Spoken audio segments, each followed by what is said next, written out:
আতঙ্কে রাতের ভোটে সহযোগী সাবেক ডিসিরা। বিগত আওয়ামী লীগ সরকারের আমলে বিতর্কিত ৩টি নির্বাচন অনুষ্ঠিত হয়। ওই নির্বাচনগুলোতে রিটার্নিং অফিসার হিসেবে দায়িত্ব পালন করা ৬৬ জন জেলা প্রশাসকের মধ্যে ৪৫ জনকে সম্প্রতি জনপ্রশাসন মন্ত্রণালয়ে বিশেষ কর্মকর্তা ওএসডি এবং ২১ জনকে বাধ্যতামূলক অবসরে পাঠিয়েছে অন্তর্বর্তীকালীন সরকার। এসব কর্মকর্তা এখন চরম আতঙ্কের মধ্যে রয়েছে বলে জানিয়েছেন সংশ্লিষ্টরা। তারা বলেছেন, ২০১৪ সালে ৫ জানুয়ারি দশম জাতীয় সংসদ নির্বাচন অনুষ্ঠিত হয়। একতরফা ওই নির্বাচনে মোট ১৪৭টি আসন পেয়ে ভোট গণনা হয়। বিএনপি ও এর নেতৃত্বাধীন জোট নির্বাচন বর্জন করে ১৫৩টি আসন বিনা প্রতিদ্বন্দ্বিতায় জয় পায় ক্ষমতাচ্যুত আওয়ামী লীগ ও তার শরিকরা। ওই নির্বাচনে নিয়ে ব্যাপক কারচুপি ও অনিয়মের অভিযোগ ওঠে। ২০১৮ সালের নির্বাচনে একাদশ জাতীয় সংসদের মধ্যে দিয়ে টানা তৃতীয় মেয়াদে ক্ষমতায় আসে আওয়ামী লীগ সরকার। নির্বাচনে আওয়ামী লীগ, জাতীয় পার্টি ও জোট সঙ্গীরা ২৮৮টি আসন পায়। বিএনপি ও ঐক্যফ্রন্ট পায় মাত্র ৭টি আসন। বাকি ৩টি আসন পায় বাকি দলগুলো।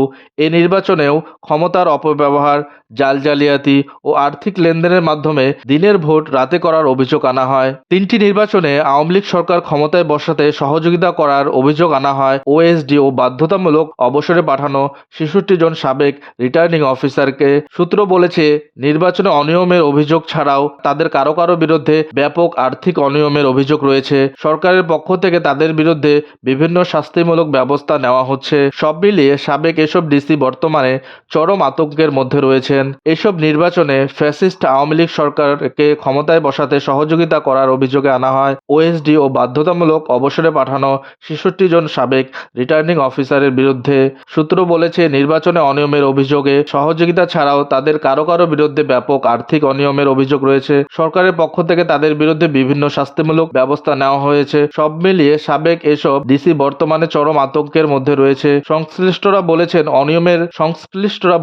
অনিয়ম করে কেউ কেউ অবসরে গেলেও শাস্তি থেকে রেহাই পাবেন না। তাদের বিরুদ্ধে দুর্নীতির অভিযোগ থাকলে সেগুলো দুর্নীতি দমন কমিশনে পাঠানো হবে। এ বিষয়ে সরকার তরফ থেকে সিদ্ধান্ত নেওয়া হয়েছে। ফলে কেউ কেউ গ্রেফতার হতে পারেন। এ কারণে তাদের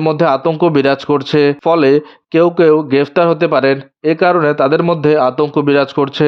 যাদের চাকরির বয়স ২৫ বছরের কম তাদের ওএসডি করা হচ্ছে, আর চাকরির বয়স ২৫ বছরের বেশি হলে তাদের বাধ্যতামূলক অবসরে দেওয়া হচ্ছে। এটির মাধ্যমে সরকারি কর্মকর্তাদের একটি বার্তা দেওয়া হচ্ছে, সেটি হলো প্রতিবাদ করলে ফল পাওয়া যায়, আর প্রতিবাদ না করলে ফলে এ জাতি যে পর্যায়ে এসেছে সেখান থেকে মুক্ত হওয়ার জন্য এ সরকার সিদ্ধান্ত নিয়েছে একটি শাস্তিমূলক ব্যবস্থা নিতে হবে।